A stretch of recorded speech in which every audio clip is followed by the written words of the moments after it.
Before we begin the video, if you haven't yet, come on down and join my Discord server. Link is down in the description.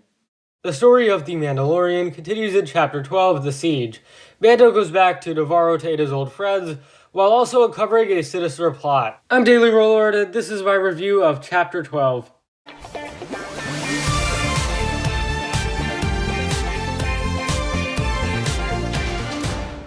Hey guys, welcome back to the channel.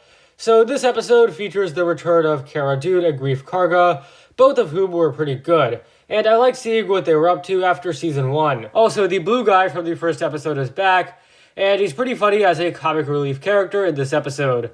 Baby Yoda is still adorable, as always, first with the scene with the wires, and then with his blue cookies.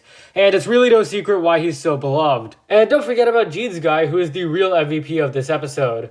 But anyways, the cinematography rocks here. There are so many fantastic details, such as the close-up shots of the TIE pilots, and I also really like the stuff towards the end of the episode with the ships and speeders. Moff Gideon also makes an appearance at the end, and we see him assembling some sort of dark trooper army, which is pretty cool. This episode definitely does a good job in continuing to establish the rest of the season and story. But the best part of this episode has to be the mysterious tanks, as well as the explanation of Baby Yoda's role. We learned that Gideon wants the child's Force-sensitive blood to inject in artificial bodies, but what's especially fascinating is the very good chance that these bodies could be Snoke. I think this will likely happen, and I will be so happy if this show explains the origins of the First Order.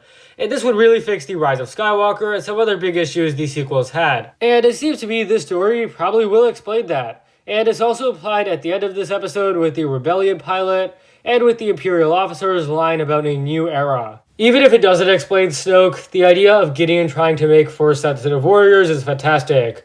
This show's story in Season 1 was good, but hindered by filler episodes. However, Season 2's story absolutely rocks, and is what I like most about this show. Each episode introduces new developments, which leave you eager to learn more. And the show had difficulty doing this in Season 1, but it's doing a much better job now, and there's just so much going on in this episode. The tanks, the new era, the dark troopers, the list goes on.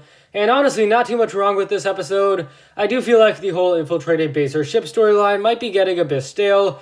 We saw this in Chapter 6 and just 2 weeks ago with Chapter 11. But besides that, this was a very well-directed episode. I like the references to A New Hope, such as with Moff Gideon's Star Destroyer referencing the opening scene, and then there's also the New Republic pilot who has an interesting scene with Cara. Honestly, she isn't a great character, but I'm definitely down to learn more about her backstory and maybe see her as a Republic officer one day. The success from Chapter 11 continues here with another great episode, and this one gets a 9 out of 10 from me. On the outside, it may seem unnecessary, but this is perhaps one of these show's most plot-heavy episodes yet, and it'll be great to learn more. Anyways, thank you so much for watching. If you enjoyed, leave a like, subscribe, share with anyone and everyone you know. Share your thoughts on this episode below, and I'll see you next time.